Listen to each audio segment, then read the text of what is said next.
Nightfall নামক একটি কলেজের চারজন স্টুডেন্ট রিয়া, পিঙ্কি, সোনু এবং রাহুল তারা ঠিক করলো তারা হান্টিং পয়েন্টে যাবে, কারণ তারা এখানে লাইব্রেরিতে কোনো ভূতের বই পাচ্ছে না। তারা সবাই মিলে ডিসকাশন করে ঠিক করলো সোনুদের আগের পুরনো বাড়িতে যাবে। ঠিক হওয়ার পরে যে যার নিজের বাড়ি চলে গেল এবং আজকেই সেই রাত।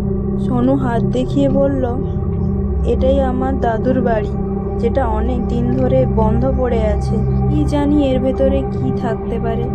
সবাই বলে নাকি এখানে ভূতের আড্ডা। এবং রাহুল বলে উঠল, চল ভেতরে গিয়ে দেখি কি আছে।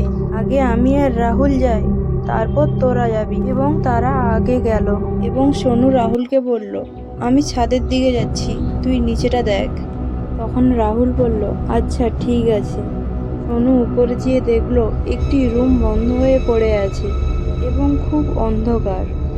কোথাও কোনো সাড়া শব্দ নেই এবং একটিই মাত্র লাইট জ্বলছে। অনেকক্ষণ পেরিয়ে গেল কিন্তু সোনু এখনো আসছে না। এই ভেবে রাহুল দেখতে গেল সোনু আছে ঠিক কোথায় এখন।